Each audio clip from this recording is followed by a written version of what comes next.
अस्सलाम वालेकुम dear students. बेटा आपके पास एक्सरसाइज 1.2 चल रही थी 9th क्लास की। सिंप्लीफाई द फॉलोइंग क्वेश्चन 5 था। दो पार्ट हो गए थे। इसका जो थर्ड पार्ट है वो है square root 216 whole power 2/3 multiply by 25 whole power 1/2 और 0.04 होल पार -3/2। देखिए जी, सबसे पहले हम लोगों को इसके बारे में कुछ इल्म होना चाहिए वैल्यूज़ का। जैसे कि 6 का जो क्यूब है वो हमारे पास बराबर होता है 216 के, यानी कि 216 के इक्वल होता है अगर हम लोग 6 का क्यूब लें। इसी तरह जो 5 का स्क्वायर होता है वो हमारे पास होता है 25।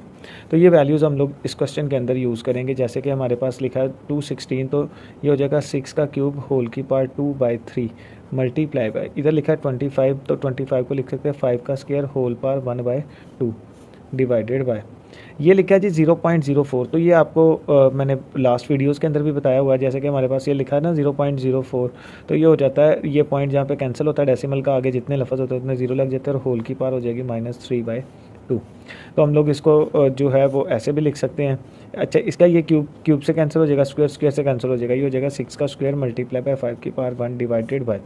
अब ये जो 4 से पहले 0 लिखी होती है इसकी कोई अहमियत नहीं होती, यानी कि अगर हम लोग 004 लिखें तो वो 4 ही होता है।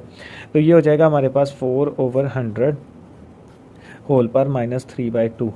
तो ये आ जाएगा 6 की power 2 multiply by 5 divided by, अब इसकी देखें 4/100 है तो इसकी पावर -3/2। अगर इसको मैं उलट करके लिख दूँ 100/4 कर दूँ तो ये -3/2 + 3/2 के अंदर चेंज हो जाता है। तो ये हो जाएगा 4 1 4 4 2 8 4 5 20।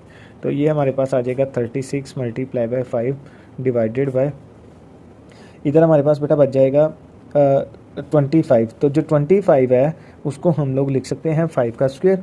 सो हम लोग इधर पुट कर देंगे 5 का स्क्वायर होल की पावर 3/2। सो 2 के साथ 2 क्या हो जाएगा, कैंसिल आउट हो जाएगा और इधर आ जाएगा 36। इसको अगेन वैसे ही लिख लेते हैं और इधर 5 की पावर 1 है, नीचे 5 की पावर बच गई है 3, तो ये हो जाएगा 5 की पावर 3 - 1। सो हमारे पास ऊपर बच गया 6 का स्क्वायर डिवाइडेड बाय 3 - 1 करेंगे तो बेटा ये 5 का स्क्वायर हो जाएगा। तो इसको हम लोग ऐसे भी लिख सकते हैं 6/5 होल का स्क्वायर अलग-अलग की बजाय। सो ये इसके साथ कैंसिल आउट हो जाएगा और हमारे पास आंसर आ जाएगा 6/5। ये आप लोगों का पार्ट 3 का क्वेश्चन 5 का।